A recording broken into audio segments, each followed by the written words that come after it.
the world awaited Armageddon. Instead, something miraculous happened. We began to use atomic energy not as a weapon, but as a nearly limitless source of power. People enjoyed luxuries once thought the realm of science fiction. Domestic robots, fusion-powered cars, portable computers. Hey there, welcome to the Lord to Death podcast. My name's Brett, and today I'm gonna make a little bit of a rant before we start. So several days ago, I decided to sit down and record this episode, and I only found out after recording, when I was in the editing stage, that it sounded terrible, and I couldn't exactly figure out why until I realized that I didn't switch my input from my laptop microphone to my stereo microphone. So everything sounded terrible. It's awful. I'm re-recording this again several days later and way behind my scheduled deadline, so I hope it turns out half as well. But today, we're going to take a trip back in time, which I guess is technically a step forward in time to where everything looks like it was taken out of a 50s magazine, despite it being, 40, 50 some odd years ahead in the future. So today I want to explore what life was like before the Great War and fallout that caused, the fallout that led to the events of the games. It was a strange time where everything looked retro by our standards while being several decades in the future. I feel like there has to be a better word to describe what the aesthetic was in Fallout, but the best that I can think of is retrofuturistic. And while that does technically encompass the entire aesthetic, I feel like there's something more that retrofuturistic doesn't exactly capture.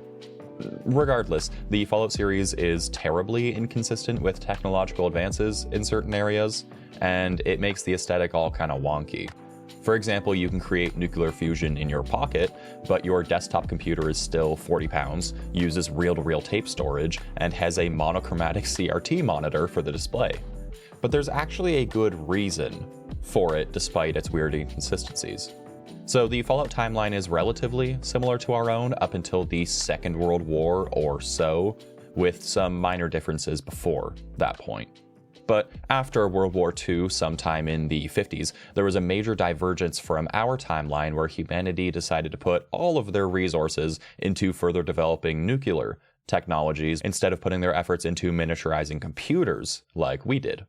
And you could use that to refute my past point about certain technologies not being as developed as they technically should have been, but I still stand by the point that if you can make electronics compact enough to make a nuclear-powered floating robotic house assistant like Codsworth, then you should certainly have had a better solution for computer storage than tape reels, and at the very least, should have had color television in the mainstream by that point. But I digress. It's a fictional world that doesn't need to make absolute sense. Like I said before, we're going to be focusing on what life might have been like before the Great War, before the nuclear apocalypse, and specifically what it was like in certain areas of the United States that we see in the games. As much as I would love to delve into what Canada was like at the time, we just don't have a whole lot of information to go off of there. With that being said, there are three main categories that I'm going to split this into: aesthetic, technology, and society. And if you're familiar with the other episodes I've done like this in this kind of series, like BioShock with Rapture and Columbia, then this is going to be sort of in the same vein as that. So buckle up, because I think that aesthetic is the best place to set the mood, and Fallout 4 gave us plenty of reference in the prologue to work off of. That being said, it's not exactly the best representation of society as a whole, because not everyone lived like this. This was kind of the American dream, so to speak, but we'll get more into that in a little bit.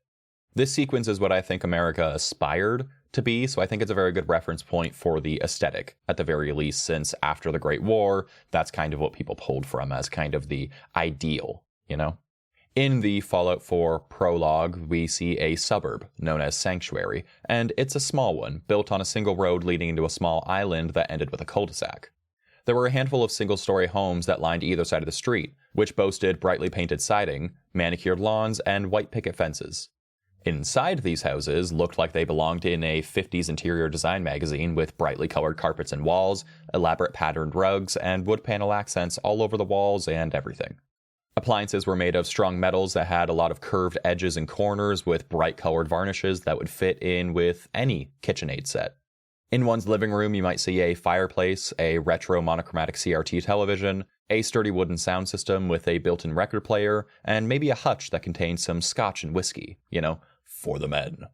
Everything that you would expect to see in a typical nuclear family home at the time, with the exception of some additional robotics to aid the wife in her chores. Above the counters, one might have installed a robotic arm that could be outfitted with whisks, paddles, and other tools to assist with cooking and cleaning. If you were particularly wealthy, you might even have your own Mr. Handy domestic robotic butler to further assist with cleaning, child rearing, and everything else that you might need. Living in these homes were people right out of I Love Lucy, with their outfits leaning more towards retro than futuristic. The guys were typically seen with button-down shirts and a nice pair of slacks and maybe some dressy casual shoes. If they were feeling particularly fanciful, they might have even thrown a vest over that button-up or chose to wear a full suit and tie like our beloved Vault-Tec salesman. The gals would have been seen in some kind of dress with a collared top or maybe a skirt-blouse combo, sporting a pin-up hairstyle and maybe a nice pair of flats. They wore vibrant colors and often had some sort of pattern on their outfits, like a nice delicate floral or some nice stripes. If you take a look at the little tykes, the boys were dressed in blue jeans, a tucked-in t-shirt, and a ball cap. Very simple. And the girls might have sported something similar to their mothers and had a nice sundress on or something of the like. Outside of their houses, each family typically had at least one vehicle in their driveway. These space-age style vehicles were styled with large tail fins, more chrome than anyone needed, and flowing designs that echoed the look of a spaceship. Often bright in color with wraparound windshields and bubbly, rounded edges. So everything so far is basically standard 50s with a little bit of a robotic twist. And that's pretty much the aesthetic. So really, the aesthetic was like the Jetsons, but a little closer to the ground than Orbit City. And speaking of old cartoons, I think it's worth noting our friend the Vault Boy and the series of rubber hose animated shorts that he appears in. The special cartoons in Fallout 4 are just fantastic, reminiscent of early Mickey Mouse cartoons. And I was going to say more morbid than those cartoons, but have you seen early Mickey Mouse and Bugs Bunny? They might be more disturbing than anything that happened in Fallout. But regardless, the Vault Boy was often in little cartoons that were over the top and cutesy, and I would assume that most television shows that kids would watch would have a similar vibe. I understand it's all for looks, but I find it interesting that the aesthetic clung so tightly to the 50s vibe. There were people in Fallout 3 who would mention hippie crap when referring to the Children of Atom in Megaton. It's entirely possible that the hippie movement happened at the same time as in our timeline. It just didn't have any lasting impact on their culture. We do know that hippies existed somewhere in the Divide who were protesting the Sino-American War just before the war in the 70s. And by the 70s, I mean the 2070s, I guess. Yeesh. So regardless of when the movement actually started, hippies did exist up until the end. But we certainly won't find out why I decided to hyperfixate on hippies in the Fallout universe. That's a mystery to me. To wrap up our first point on aesthetics and segue into our second point, technology, I kind of want to briefly talk about the vaults that were set up by Vault-Tec because they have a little bit of a different vibe that also sets up kind of the industrial side of the world outside of these cutesy little suburbs. Because while the suburbs are great, they, again, aren't exactly a perfect representation of everything. The Fallout universe, as you might have guessed, was very reliant on nuclear technology, and was under constant threat of nuclear war, and hold up for 1 second, I know what you're thinking. Nuclear war in my Fallout games? Absolutely not. Never. But hear me out. These vaults were created for the express purpose of sheltering people in the event of a nuclear apocalypse. And just a side note, I hate the word nuclear. I am having a very hard time putting it into any sentence because my mouth wants to just say blah, blah, blah. Anyways, being bomb shelters, essentially, these vaults weren't necessarily built to be the most eye-catching. They were also built deep underground, typically in mountain ranges, in order to be safe from nuclear fallout. These vaults were built with what Vault-Tec coined as Triple S technology, which stood for safety, survivability, and sanitation. And I won't go too deep into what that means exactly, but it does help kind of set the mood here. Because of these three S's, the vaults were very sterile looking, with walls of reinforced concrete and solid metal sheeting. Each one had an airlock that was protected by a blast door, and in the case of Vault 111 in Sanctuary, there was a great big elevator that led down from the blast door to the rest of the vault.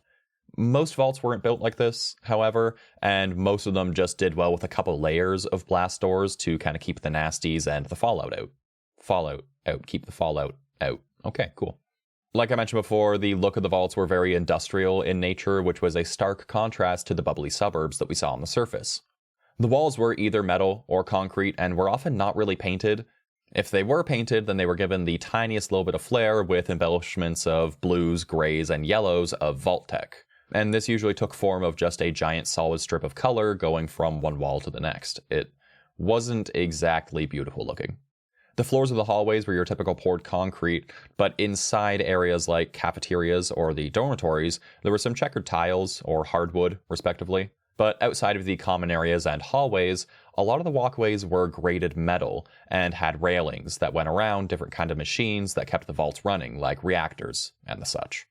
Now, I'm not going to ramble on about the aesthetics too much, so we'll go right into the technology inside the vaults, because I think the technology inside the vaults makes for a good introduction to what I consider to be the peak technology of the time. So because the vaults were meant to be lived in from anywhere between 10 and 50 years, and allegedly up to 250 years, they needed to be entirely self-sufficient, and they needed to be able to take care of 1, 2, or more generations that were going to be inside of them.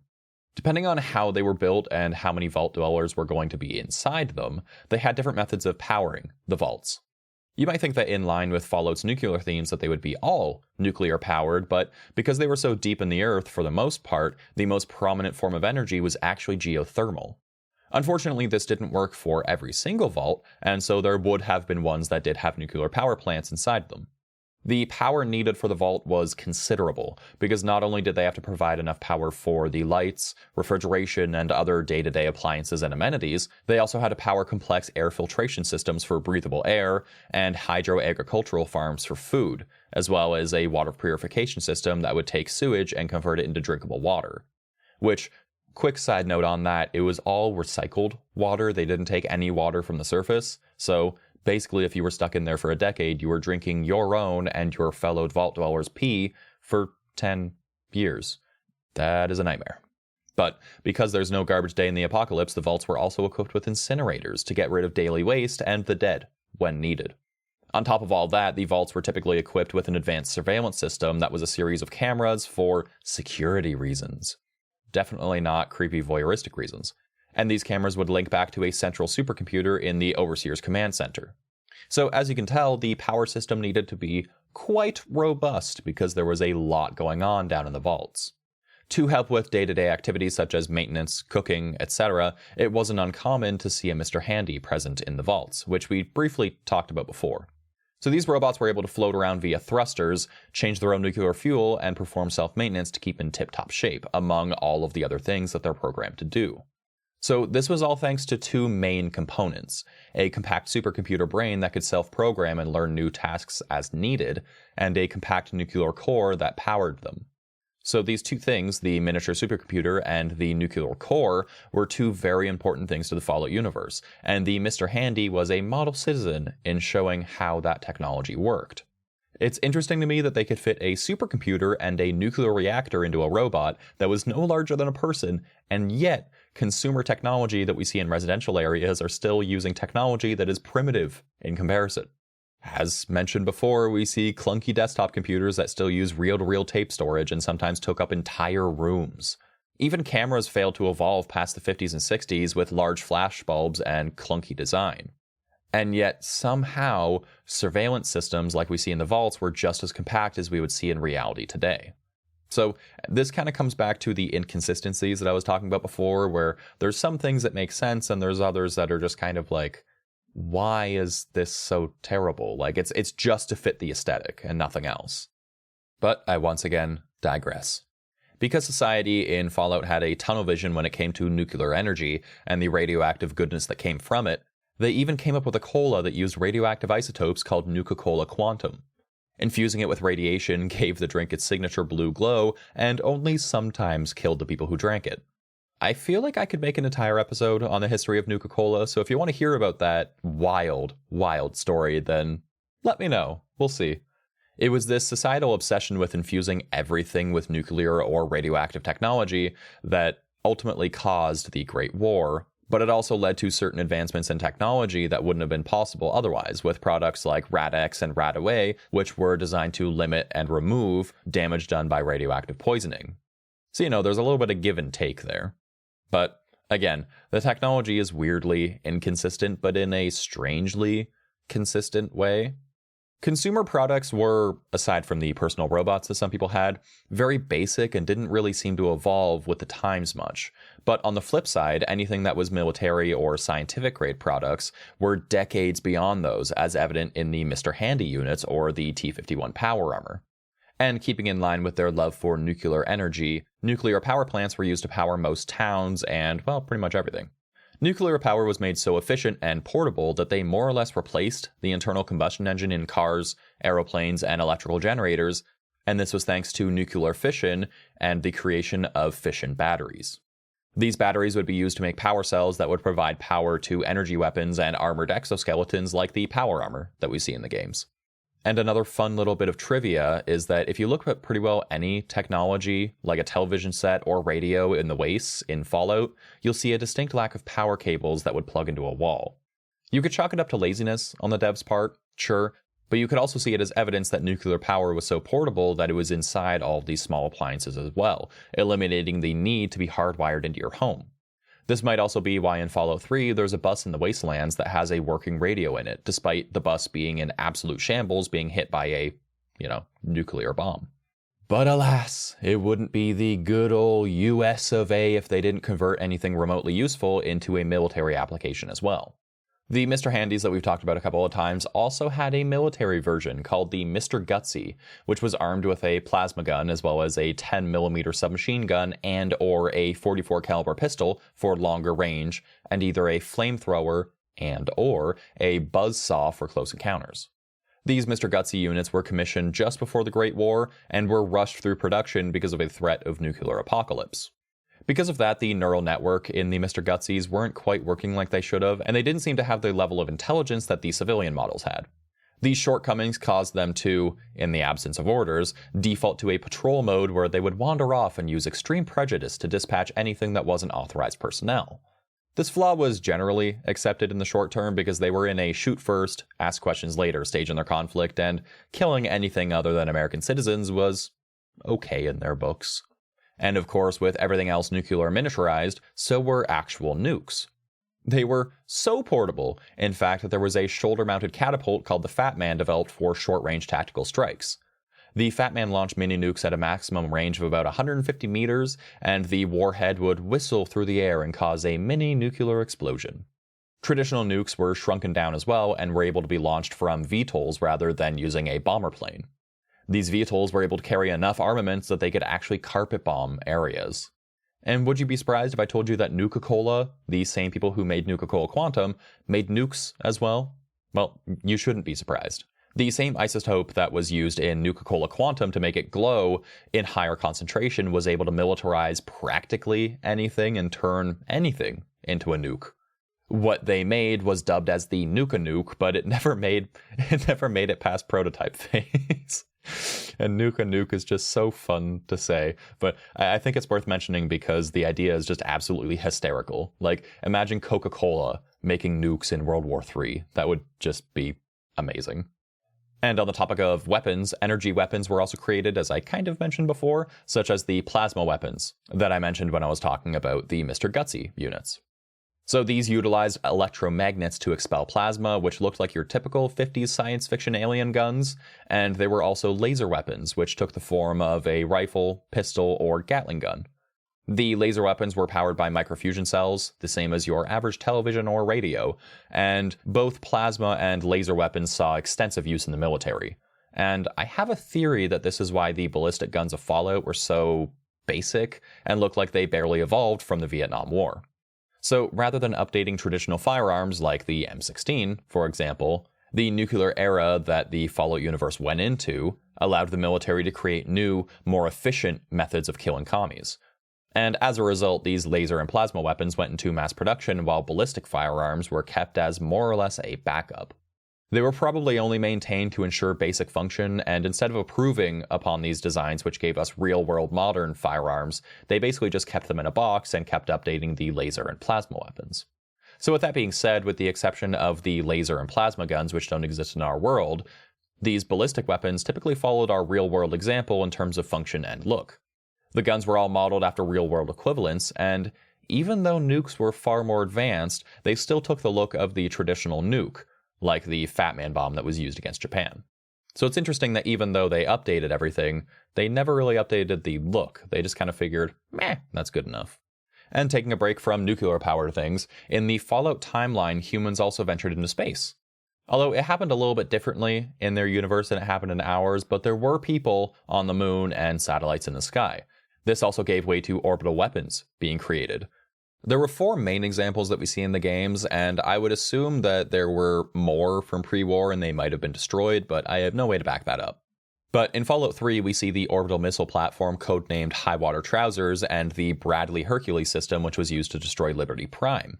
In New Vegas, we see the laser-based orbital weapon system, the Archimedes II, and also the Kovac Muldoon support satellite that was able to carry out both orbital strikes and lend supply drops to those in the Enclave. And with all this talk about nuclear energy, I think it's worth noting that there were other forms of power out there, which we briefly touched on with the geothermal plants that powered some of the vaults. There were other renewable energy sources out there like hydroelectric plants such as the Hoover Dam, and solar plants like the Helios 1 power plant.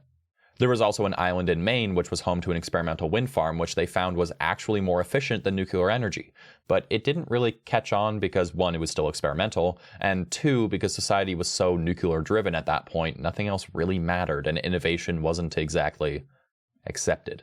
And that brings us to our third and final point, society, which is going to be very politics heavy, since pre-war was, as you can imagine, a time where imminent war was just part of society. So let's start with the general principles of what the United States were and what they kind of evolved into.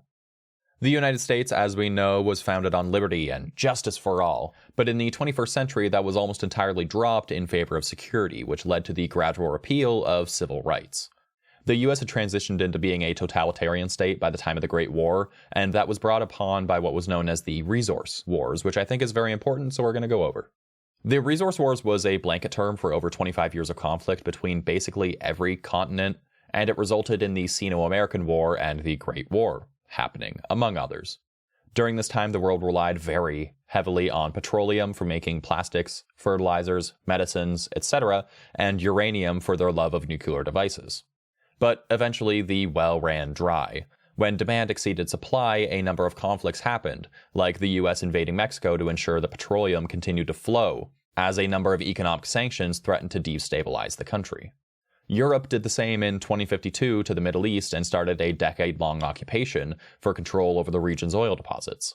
As a result of these 2 main events, oil prices skyrocketed and bankrupted several smaller nations, causing the United Nations to eventually fall apart just 3 months after the occupation. In Europe is kind of where smaller nuclear exchanges started to happen, and what ultimately led to the world being put in a microwave. Because people were dropping nukes, the US closed their borders and started to hunker down, putting as much money as possible into the military following the dissolution of the European Commonwealth. They started putting more military resources into Alaska to protect it against foreign invasion, which put stress on their relationship with Canada, having been surrounded almost entirely by American military forces. The US closing their borders and refusing to trade with basically any other nation came with a couple different consequences. Eventually, when nuclear fusion was perfected in a way and fusion cells were unveiled to the world, solving the US's energy crisis, they refused to help anyone else out with theirs.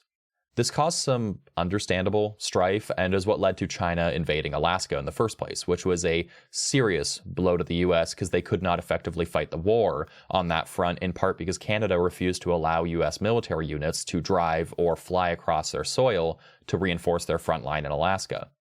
This meant the only way to get there was around the long way, and that was just extremely ineffective. Canada not letting them go through was kind of the nail in the coffin for Canada as a country, as the US got increasingly more aggressive and set the stage for Canada's colonization and annexation over the next several years. The war in Alaska waged on for several years, and it was a losing battle for both sides, but mostly the US. However, the completion of the T-51 power armor is what really turned the tide for the US and caused the Chinese forces to crumble, while American citizens were crumbling internally due to food shortages as a result of this long-lasting war, which led to widespread riots. Also, in these riots were people who were part of a labor shortage which was brought on by automation. Robots had become so commonplace and advanced that they were replacing people in almost every sector. The US government responded to these riots by enforcing martial law, which seems smart, which was the final step to becoming, well, a dictatorship. The military started personally intervening in these riots and started to abuse and murder their own people for the sake of peace. With the success of the T-51 power armor, the US decided that they were going to launch an assault in China. And this didn't go well for a number of reasons, but the US seemed to understand that this war was not one that they were going to win because of external forces and internal factors, causing the situation to just get worse rapidly. For several years before the nukes dropped, most people knew that the only way out was really a nuclear ultimatum to end this decades-long conflict, as both sides of the war were way too deep to back out amicably. So, basically, the US turned into a massive military megacorporation who was exploiting their own citizens and others to wage war. This caused rabid nationalism along with a very strong anti-communist propaganda to be spread across the country. They basically became an exaggerated version of the US during the Cold War. And while we don't have a ton of information on what sort of jobs were available before the war, speaking of the labor shortages, we can infer a few things. The military had an obviously massive presence because of the constant war, and so there was always going to be a career in the military. Nuclear technology being what it was, we can assume that there was a massive science and tech industry, and that a lot of people probably went into a related field, but were probably replaced by robots in a lot of sectors. A Vault-Tec salesman was around in the Fallout 4 prologue as well, which means that door-to-door sales were still alive and well, unfortunately. And I guess that's one job that not even a robot would want to degrade itself to doing. In the Fallout games, we also see that there are plenty of factories, but a lot of these were overrun by robots, which means that people probably weren't working in the factories. There might have been a few to kind of oversee things, but for the most part, it was robots on the floor. And that seemed to be a pretty constant theme throughout everything, so who knows what jobs people had? I don't. But aside from the constant war, we know that sports were still a large part of American society, as a terminal in the Boston Bugle building mentioned that Boston had not won a baseball series in 159 years as of 2077. It's no surprise to me that baseball remained relevant in society. However, it was changed ever so slightly from our world, and this could have just been a dev error. But there was a baseball card that you find in-game for a pitcher, Matt the Missile Murtaugh, who also had batting stats and other stats that looked more like a position player than a pitcher. The implication would be that the designated hitter rule was rescinded at some point, but we know that that rule existed at some point because in the GOAT test that we take in Fallout 3, designated hitter was an option as one of the test answers, which means that it did exist at some point, or maybe it was an optional rule. It really could have just been a dev error. I don't know. Football also existed as a sport in 2077 and had a couple hilarious twists to it.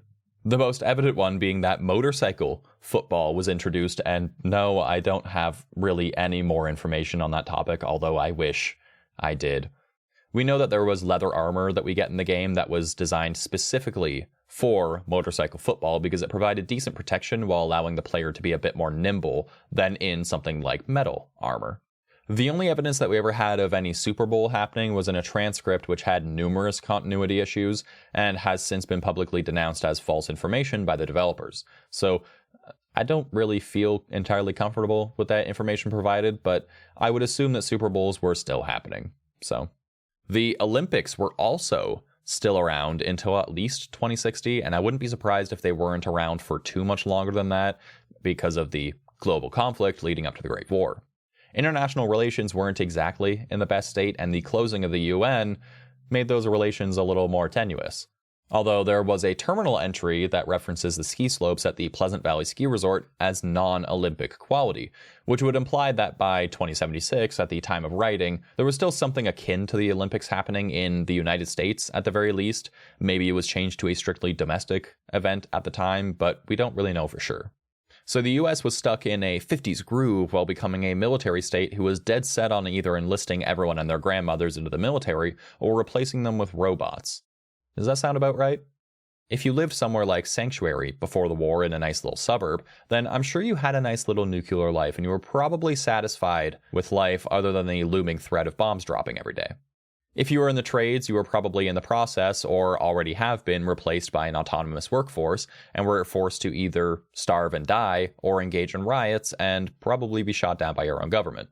The science field was probably where you wanted to be if you didn't want to be in the military, but Being a constant war, I'm sure that the military and science kind of acted together like peanut butter and jam to make a delicious sandwich.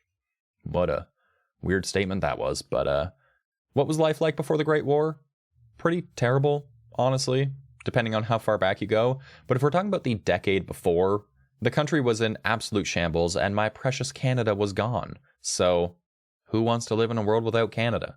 Well, probably some people, I'm sure. So the US looked nice on the outside, but it was rotten to the core on the inside, which seems to be a pretty constant theme throughout this series. And that brings us to this. What did you think?